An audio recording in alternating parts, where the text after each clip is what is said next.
Rolando was honestly one of a kind. I remember how he just had a true appreciation for life itself. He'd come over to the house and he would pull out his phone and say, "Guys, let me show you this video of my neighbor's baby."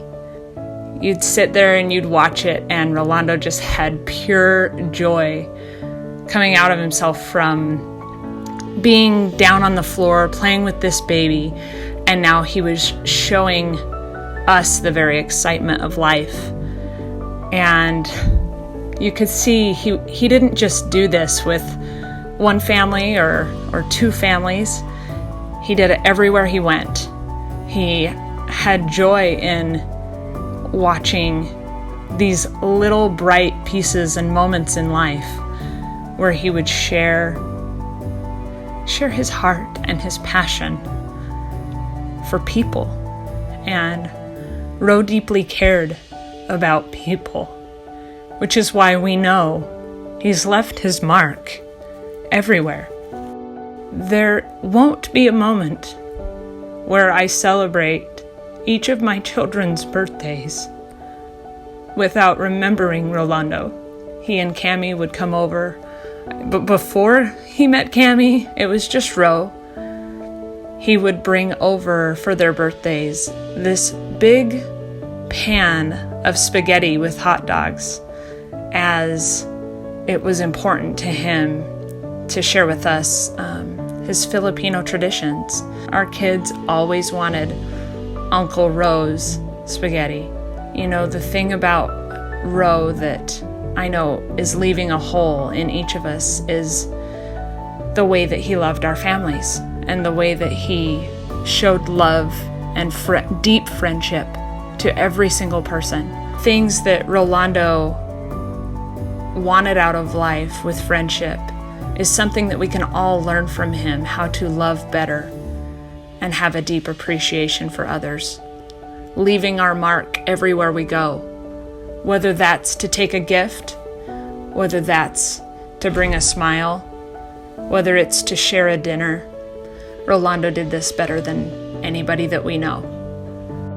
The very day that Rolando passed, I bent down to the ground and I picked up a handful of dirt and rocks. And I said, "Satan, I hate you, for all that you do is take. God, I need a sign. I need a sign from you to know that my brother, that my friend has made it home." A short while later, my son had noticed that there were raindrops on the window. The house directly across the street, there was this rainbow. It was a sign from God. In our grief, we had asked, "Let us know that Rolando has made it home." Cammie, you are the biggest light in Rolando's life. You are part of God's destiny for him. And I watched as he loved you so, so dearly. And we prayed for you. We knew that Ro needed a Cammie in his life. And God lit this spark in Rolando in such a way, Cammie, that you magnified it. You brought it out even more. His light was all that much brighter because of you. And as Rolando was in the hospital, Cammie, you shared with him to draw near to the greatest gift that this planet was ever given, to call on a Savior in Jesus Christ. And those moments in the hospital, Ro really wanted Jesus. And on the day after his passing, I was praying.